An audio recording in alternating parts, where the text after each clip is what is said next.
have identified some very, very interesting anomalous type of aircraft. Traffic is quite luminous and is exhibiting some non-ballistic motion. Over. Move very rapidly at any speed or rather any direction it wanted to go. Fly could change and go to the right or the left or go crossways without hesitating a bit. What do you think it was? Well, if they call it a flying saucer, that's what it is.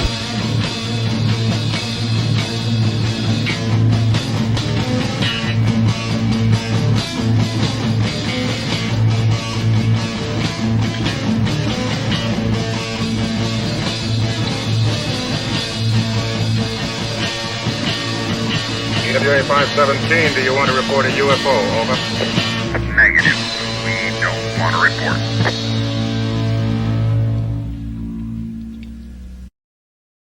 Look, it wasn't my worst Wednesday night.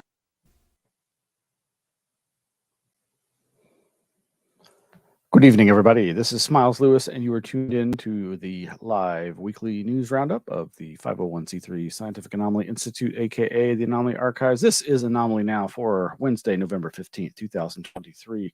And let's dive right in. There are a ton of news links that I'm going to just briefly touch on, but of course, you can find all you'll need to know about us over at our website, anomalyarchives.org. Over at utsouthwestern.edu, device keeps brain alive, functioning separate from body. November 2nd headline at this website, UTSW developed machine can be used to study the brain isolated from bodily influences, could improve heart-lung bypass technology. Wow. Okay. I'm sure there's all kinds of ethical questions that have been considered. Headline, Dallas. Researchers led by a team at UT Southwestern Medical Center have developed a device that can isolate blood flow to the brain, keeping the organ alive and functioning independent from the rest of the body for several hours. The device, tested using a pig brain model and described in scientific reports, could lead to new ways to study the human brain without influence from other bodily functions. It could also inform the design of machines for cardiopulmonary bypass that better replicate natural blood flow to the brain. The findings build on previous research by study leader Juan Pascual, MD, PhD, and his colleagues. This quote, this novel method enables research that focuses on the brain independent of the body, allowing us to answer physiological questions in a way that has never been done. You can read more about this over at utsouthwestern.edu. And yep. That's brains in jars, ladies and gentlemen, brains in jars, keeping them alive outside the body. We're going to switch gears here. Correspondent Pete over in Bemidji, Minnesota, gave me the shout out about this headline from his local area. Authorities, meteor likely not cause of flash and boom over Beltrami County. This from November 14th.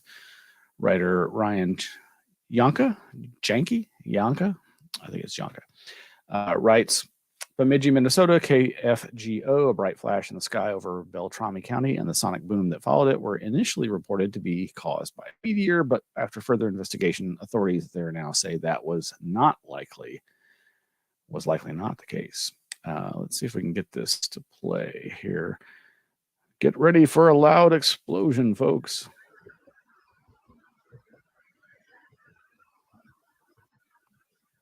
There's a flash.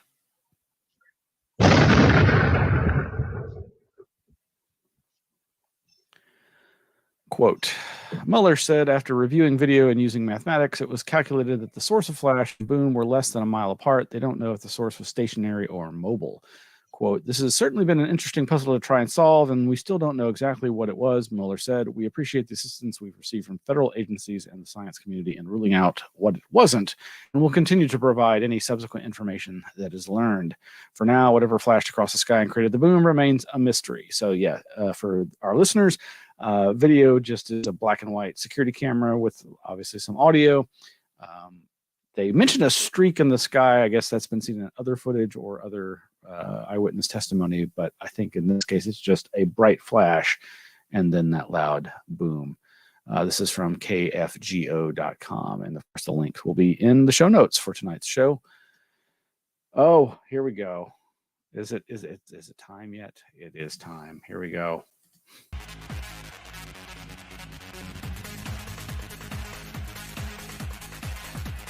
All right.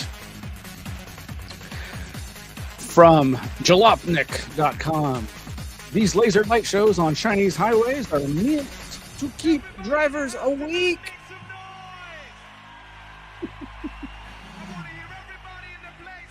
The lasers are mounted on sign gantries above Qingdao Yingchuan Expressway in China, allegedly.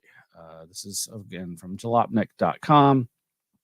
And there is this video of a laser light show above a highway in China. That's right. Chinese road officials are utilizing a unique method of combating nighttime driver fatigue. Lasers! Drivers have recorded the surreal light show projected above a lengthy highway segment across northern China. The beams of bright colors are meant to keep drivers awake, but it could be a distraction on its own with the right soundtrack.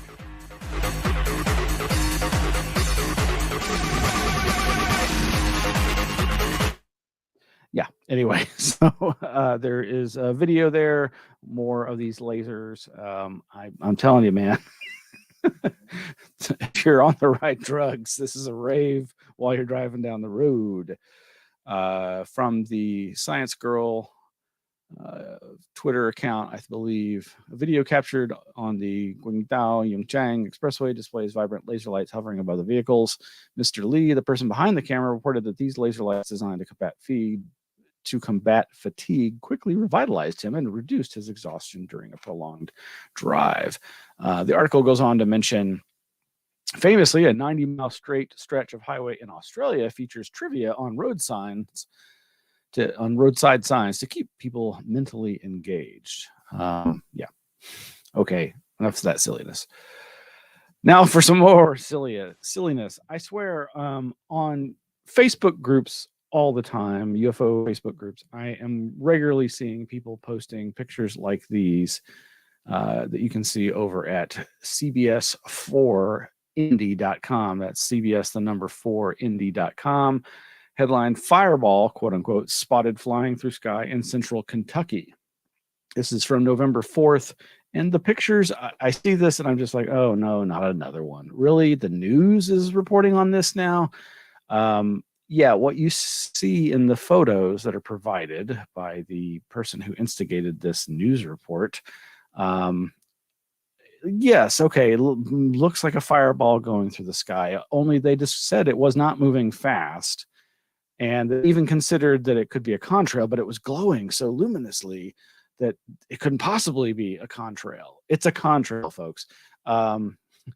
Winchester, Kentucky, Fox 56. If you were outside in central Kentucky on Friday morning, chances are you may have noticed something strange in the sky. Christy Arnold was in Winchester, Kentucky at 7:30 a.m. when she noticed something unusual flying through the sky.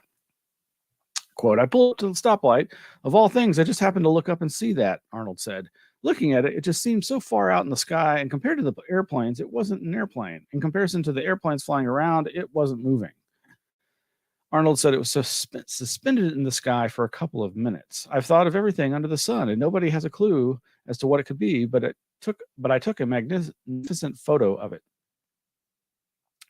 Yeah, so they mentioned other people noticing it. They, again, reproduced the photo there. Somebody says, I thought it seemed unusual, so I just zoomed in and snapped the shot. Riddle said, from a distance, it looked like it was sitting still, but when I zoomed in for this picture, you could see it gradually moving, but it did seem very slow. I thought it looked like the trails that jets leave, but it was very orange in color, seemed a bit wider than the jet trails, and was similar to a comet, he elaborated. Yeah, so as an expert says, if it flashed across the sky in a second or a few seconds at most, it was likely a fireball. That is, a very bright meteor caused by an object, small asteroid from interplanetary space, entering the atmosphere and being heated to incandescence by friction with the air, Trollin said. Note that meteors are sometimes called shooting stars. Another possibility is that the object was a fragment of a satellite in low Earth orbit that plunged through the atmosphere. Yeah, okay, so just go to amsmeteors.org. That's the American Meteor Society, amsmeteors.org. And there's a page, Fireball or Contrail. This is becoming so common. I don't know when they published this first, but first 6 pictures, a gallery of contrails at sunset or sunlight. And, I remember myself a few years ago, pre-pandemic, I was sitting in a drive-through parking lot, a drive-through in a line in a parking lot, and I was looking westward, and I saw 5 objects in a kind of a weird formation that just looked like strange little streaks of white light, and some of them started getting orange, and they were on the horizon, on the western horizon. And eventually I realized, oh, those are contrails, and they were slowly moving, but they're so far away they didn't seem to be moving at all. And it was just the reflection from the sunset on them, causing them to flare and look kind of strange. And that was really the first time I think I ever started thinking about that formation. Here then below that are another 6 photos of actual fireballs. Very, very different. Not anything really like these misidentified contrails. And I realize a lot of people just never look up or just don't pay attention. And so when they see something, it seems anomalous, but it's not. So fireball versus contrail checklist. Number 1, for how long did you see the phenomena? If you had enough time to grab your phone to take a picture, it certainly is not a fireball. Fireballs usually only last a few seconds longer. Fireballs are extremely rare. 2, were there clouds above what you saw? If yes, it is certainly not a fireball. Meteoroids glow usually as soon as they hit Earth's atmosphere, and they entirely burn up between 60 miles and 40 miles. The highest clouds can be found at 8 miles above the Earth's surface. Number 3, did you feel a sudden urge to say, wow? If no, either it wasn't your first fireball, either it wasn't a fireball. Fireballs are very impressive and beautiful. They look like a huge, sometimes gigantic shooting star. And then there's a little bit about contrails to help people who don't understand or know about them. And of course, I constantly hear people, friends, and family identifying those things as chemtrails. One of the most interesting things at the end, are contrails dangerous? It ends by saying they are one of the causes of global warming. So, and are constantly talked about as one variation of the chemtrail conspiracy theory is that they are being used to climate force through creating more impenetrable clouds cover. Anyway, moving right along. Another subject I love. Oh, yes. That would be subject of lucid dreams. Scientists are researching a device that can induce lucid dreams on demand. The startup behind Halo is aiming for a future where a wearable headband can give people the experience of wakening in a lucid dream. This is by Becky Ferrar at Vice.com. Interesting. Anybody who's followed me, watched the show, knows about the Anomaly Archives, knows that one of the areas of our interest is consciousness, especially altered states of consciousness. And the lucid dream state, for those who've never experienced it, you probably have and didn't realize it, but the idea of waking in your dream and realizing that you are in a VR simulator, the dream world, and you can execute a little bit of control. It's an amazing experience. It's an amazing opportunity, and this startup is trying to create some new technology to help induce and maintain, stabilize, and direct emotional content. There's a lot of interesting stuff here. You can go actually to their website over at propheticai.co. I guess that's, yeah, propheticai.co. And their device is called the Halo, a non-invasive neural device to stabilize and induce dreaming. And there's a lot of interesting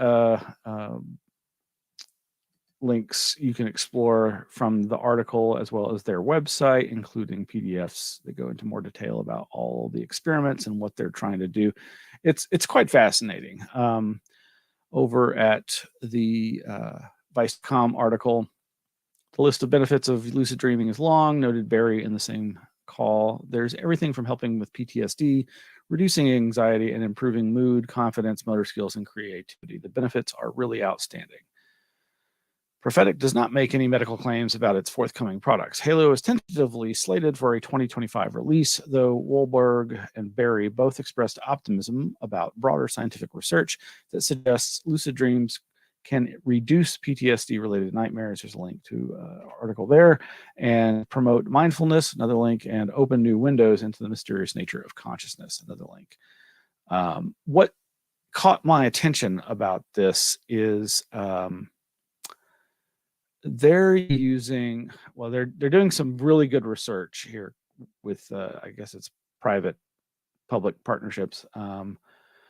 Prophetic has partnered with the Donders Institute, a research center at Radboud University in the Netherlands that is focused on neuroscience and cognition, to generate the largest data set of electroencephalogram, EEG, and functional magnetic resonance imaging, fMRI, observations of lucid dreamers, according to the company. That is pretty cool. So what really caught me, though, is the use of transcranial electrical stimulation or transcranial magnetic stimulation. So they're talking about like direct, so the non-invasive aspect is, oh, sorry, I was sharing the wrong page still. The non-invasive aspect of this uses a headband that has magnets to to focus into certain parts of the brain. So they're looking to be able to adjust mood after doing all these studies, as well as not just induce the lucid dreams themselves. But lots to this article. Highly recommend it. So one more quote here. Depending on the device specifics and steering range of its ultrasound transducers, it is further conceivable that the emotional tone of the dream might also be modulated. For example, reducing negative emotions, which may be possible via targeting the amygdala located deep within the brain, he continued. Sleep studies for this specific target are still underway. Modulating specific content of dreams with technology might be possible in the future with ultrasound as well, but would need quite a few more hardware iterations to achieve the high resolution and reliability required for this task. Yeah, scary stuff, but also fascinating. I'm excited and interested in anything like this, though I don't know if I would feel comfortable letting that kind of electrical activity. I mean, it's one thing like with the Michael Persinger's magnet helmet, the God helmet. That I've never experienced that either, but I'd probably be hesitant to. Anyway, fun stuff to check out there, including this infogram from Donders Institute about their work there. So what about UFOs, you say? Well, we mentioned that Sean Kirkpatrick is leaving Aero, the government's new UAP office. He's retiring. And there's a very interesting article over at Politico.com. Are aliens real? We asked the Pentagon's outgoing UFO chief. They sit down in an interview with Sean Kirkpatrick. And, he basically says the right things in so much as he's like, we cannot rule out that there are other non-human intelligences in the universe. But he still thinks it's highly unlikely that they've been here and that they've crashed. So, and that he's not seen any of the evidence that's being alleged, though I think there's the claim that he's talked to some of the same people that Grush has talked to that make these claims. But there's also some interesting bits in here about the paper he wrote with Avi Loeb, and him describing it as being leaked. Let me see if I can find. Yeah, so the interviewer says, is that why you wrote that paper with Harvard professor Avi Loeb about the theory that UAPs are probes from an alien mothership? Kirkpatrick responds, that was the start of that work where we were looking at it. If you want to believe these hypotheses, what are the signatures that you would expect to see from that? Because if I don't see any of those signatures with any of the data that we see, then that's not a valid hypothesis. That's how science works, right? You have to have a hypothesis. You have to have measurables with that hypothesis, and then your data has to meet it. And you have to lay that out in a peer-reviewed journal so that you have something to pin against it. Seligman counters with, that paper, though, with your name attached, made it look like you were backing the theory. Is this something that you regret? Kirkpatrick says. That paper was in draft when it was leaked. We hadn't actually finished that paper and needed a lot of editing before it went out. Seligman. It wasn't leaked. Avi Loeb posted it online. Kirkpatrick. Well, yeah, he posted it without permission. Seligman. Do you regret your involvement in that? No, says Kirkpatrick, because it's the same principle. We are standing up for the facts. We are standing up for the scientific method, and this is how you go about doing it. You either do it or you don't. Anyway, there's more to that interview there over at Politico.com. One last bit on UFOs. Sorry, phone is vibrating. And also on DreamWork. Just real quick. I've started reading finally. Let's see if I can display it. Yes, Precognition. Yes, Precognitive Dreamwork and the Long Self, Interpreting Messages from Your Future by Eric Wargo, the author of Time Loops. I'm not sure is it gonna show it. There we go. And on UFOs, last week we mentioned Diana Pasulka's new book and got my copy and have dived in. It's going to be a fun, quick read. I just need to set aside the time for it. And that book here is, hello, can you? No. Anyway, it's Encounters, Experiences with Non-Human Intelligences, Explorations with UFOs, Dreams, Angels, AI, and Other Dimensions. And as I mentioned, you can listen to an interview that she did earlier this year with friend Greg Bishop of Radio Misterioso. And yeah, I'm very interested in what's talked about in this book. Good stuff. All right, before we close out, there's this one last kind of a little bit of dark. The Lancet, yes, The Lancet, the Lancet.com, the famous science medical journal. Preventing healers from becoming killers. For the first time, a Lancet commission is dedicated to the history of medicine, Nazi medicine. The report, The Lancet Commission on Medicine, Nazism, and the Holocaust, Historical Evidence, Implications for Today, Teaching for Tomorrow, launched on November 9th, is the most up-to-date scholarly evidence on the history of Nazi medicine and its central role in the so-called final solution, the German government's plan to annihilate European Jewry. 6 million Jews were murdered, along with 250,000 to 500,000 Roma and Sinti people, gay men, political prisoners, and others. The commissioners consider the report necessary due to, quote, the decades-long post-war refusal of the medical community to engage with its history in Germany and worldwide, and the longstanding myths about the relations between the Nazi regime and medicine. Have not had the chance to dive into this. Obviously not a light reading, but definitely important to keep in mind. All right, so yes, folks can find archives of this vodcast and the podcast. You can watch it, you can listen to it, you can subscribe. You can find all our past video links and so forth over at anomalyarchives.org, links to our YouTube channel, links to other material, as well as, what was the thing I was going to mention?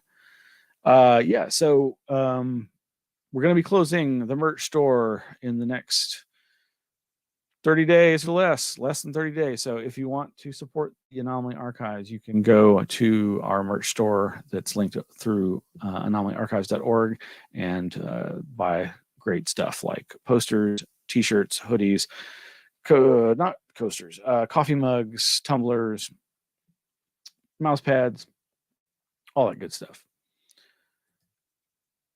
So thank you for joining us. This has been the Anomaly-NOW live weekly roundup show, and we'll see you again soon. Good night.